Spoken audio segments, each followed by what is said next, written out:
안녕하세요. 반갑습니다. 지난달에 수능이 있었어요. 그래서 수능과 독서가 어떤 연관성을 갖는지 같이 이야기 나눠보려고 합니다. 말도 안 돼. 공부는 왜 하느냐? 꿀먹은 벙어리, 꿀먹은 벙어리. 공부는 왜 할까요? 변화 때문입니다. 변화. 내가 예측할 수 없는 내일이 변화무쌍하게 내게 다가오거든요. 그 내일을 내가 두려움 속에 맞이할 거냐, 기대 속에 맞이할 거냐, 이게 어찌 보면 오늘 공부했느냐 안 했느냐가 결정지어 줄 겁니다. 그래서 내일에 대한 큰 기대가 없다면, 바람이 없다면 차라리 오늘 놀라고 얘기합니다. 지금 놀지 못하면 평생 못 놀 수 있어요. 카르페디엄 외치잖아요. 카르페디엄. 왜냐하면 지금 준비하지 않으면 내 시간의 가치가 없어요. 그래서 아무리 많은 시간을 쏟아도 수입이 적을 수밖에 없어요. 그러니까 일하는 시간만 늘어나는 거예요. 그러니까 나이 들어서 논다는 건 거의 불가능하죠. 근데 지금 혹여라도 열심히 공부를 한다면 시간의 질을 높여서 적은 시간 일하고도 수입이 많을 수 있습니다. 삶이 여유로워지는 거죠. 그럼 놀 시간이 생길 수 있잖아요. 대학은 꼭 가야 하나요? 저는 학생들에게 이야기합니다. 필요한 사람만 가라고 이야기해요. 대학 나왔다고 취업이 보장되는 게 아닙니다. 그냥 쉬는 비율이 20%대예요. 20%. OECD 국가 중에서 세 번째라고 얘기합니다. 그러니까 대학 나와도 직장이 보장되지 않는다.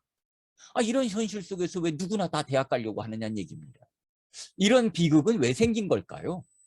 나는 나로 살기로 했다라는 책이 한동안 유행이었었던 적이 있었어요.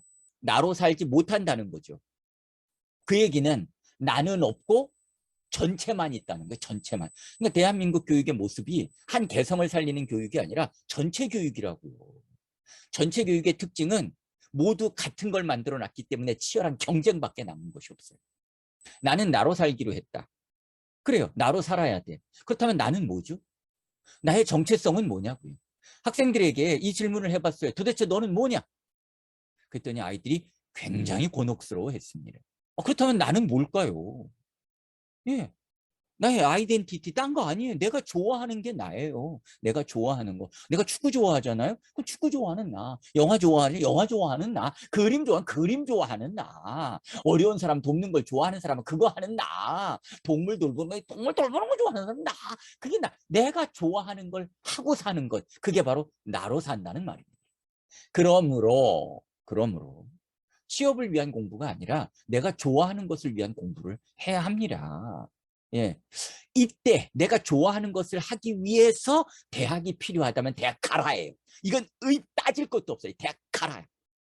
아니면 남들이 가니까 혹은 엄마 아빠의 체면을 위해서 혹시라도 도움이 되지 않을까 하는 생각에서 대학을 생각한다면 과감하게 버려랍니다. 대학은 절대 혹시나로 우리 아이들의 금쪽 같은 인생과 돈을 낭비할 만한 가치가 없습니다. 그게 대학이에요. 바로 이것을 확인케 해주는 것을 입시 비중에서 찾아볼 수 있습니다.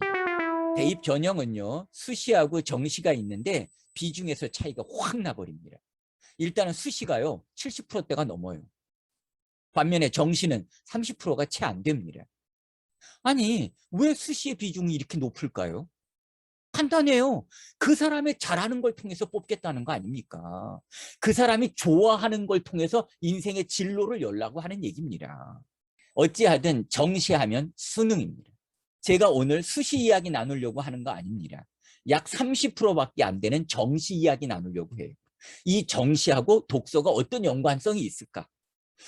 근데 생각해보면 이상하지 않아요? 70%는 중요하게 생각하는 사람이 그렇게 많지 않아요. 수시를. 정시를 모든 학생들이 중요하게 생각해요. 이유가 뭘까요? 수시는요, 준비 기간이 짧질 않아요. 길어요. 평소에 준비하는 거 자기가 좋아하는 걸로. 반면에 정시는 아니에요. 이거는 누구나가 할 수 있어요. 누구나. 그래서 누구나 다 하기 때문에 가장 중요한 걸로 인식되어지는데 실상은 30%밖에 안 된다는 거. 수능의 완성 하면 뭐가 있을까요? 네, EBS 교육방송입니다. EBS 교육방송 연계율이 70%였어요. 절대적이었습니다. 절대적. 그러나 올부터 50%대로 줄어들었어요. 이게 의미하는 게 도대체 뭘까요?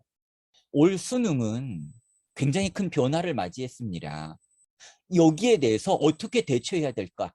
뭐가 중요할까를 얘기하는데 독해력이라고 얘기를 해요. 국어, 영어 등 전 과목 EBS 지문을 그대로 안 쓴답니다. 그리고 더 나아가서 연계율을 낮춰버리겠다라고 얘기하는 거예요. 예. 정해진 시간 내 지문을 읽고 논리 전제 파악하는 능력이 변수라고 이야기합니다. 아이고, 이거는요 엄청난 변화죠. 그럼 도대체 연계가 뭘까요? 직접 연계와 간접 연계가 있거든요. 직접 연계는 EBS 교육방송에서 다뤘던 것을 그 교재에 나온 지문과 문제를 거의 유사하게 쓰는 거예요. 그러니까 한번 눈에 익으면 벌써 자신감이 생기죠. 그 다음에 선생님이 거기에 대해서 그 풀이를 잘 해줬어. 예, 그러니까 결국은 내 판단과 선택은 필요가 없는 거예요. 선생님이 가르쳐준 걸 잘 암기해서 쓰기만 하면 되는 거니까. 근데 간접 연계는 다르거든요. 간접 연계는 EBS 교재에서 다룬 문제와 지문을 그대로 사용하는 게 아닙니다. 즉, 달리 말하면 다른 것이 나올 수 있다는 거예요. 학생들은 멘붕에 빠지죠. 생소한 게 나왔으니까. 준비 안 된 게 나왔으니까. 당황할 수밖에 없는 겁니다. 이런 준비는 no. 이런 준비는 no. 예. 과거에는 최고였던 거 맞아요. 최고. 그러나 앞으로는 최악이 될 수밖에 없고 올해 이미 최악으로 나타났습니다. 뭐냐? 내 생각 없이 선생님이 가르쳐준 것만 달달달 암기하는 거. 독서 없이 선생님이 가르쳐준 것만 별 5개 하고 암기한 거. 이거 최악입니다. 왜? 내가 판단하고 내가 전제를 파악해야 될 거 아니에요. 핵심을 파악해야 되는 거고 내가 분석할 수 있어야 되고 내가 이게 독해잖아요. 근데 이게 안 되는 거라 선생님이 해준 것만 기억하고 있는 이게 최악입니다. 요번에 수능이 어려웠다라는 말이 돌자마자 신문 기사에 이렇게 나왔습니다. 불수능의 대치동 수요 폭발. 전세 매물 없다. 초조한 학부모들. 아니 왜 대치동에 사람들이 이건 학원 문제라고 생각하는 거예요. 학원에서 다 해결해 줄 거라고. 이런 준비는 안 됩니다. 본질을 파악하지 못하는 거죠. 누가 해야 되는 건데 학생들이 지문을 읽고 독해 능력을 키워서 스스로 문제에 대한 답을 찾아낼 수 있어야 되는데 이건 생각하지 않는 거예요. 이런 준비는 절대 안 됩니다. 이런 준비는. 그럼 어떤 준비해야 될까요? 바로 이거죠. 이거. 우와! 우와! 바로 이겁니다. 이런 준비가 돼야죠. 지금까지 이런저런 말씀 많이 드렸는데요. 그냥 간단하게 정리합니다. 독서를 통한 독해력과 풍부한 상식 갖춰야 돼요. 왜? 생각해보세요. 이문과 통합형으로 나온다는 거. 이제 한 가지 지식만 달달달 암기해 갖고는 안 된다는 거예요. 국어의 예를 들면 사실 학생들의 변별력을 어디서 찾느냐? 생각해보세요. 비문학이에요. 비문학. 비문학에 뭐가 나올까요? 문학은 이미 정해져 있어요. 근데 비문학은 영역이 넓거든요. 철학, 과학, 미학, 경제학, 사회학. 아이고. 독서만이 이걸 해결해 줄 수 있습니다. 독서만이. 독서를 통해서는 다 접근한, 누구한테서 배우는 방법으로 이게 쉽지는 않아요. 독서를 통해서 접근할 수 있어요. 그래서 기존 지식과 연결해 나가는 거예요. 계속.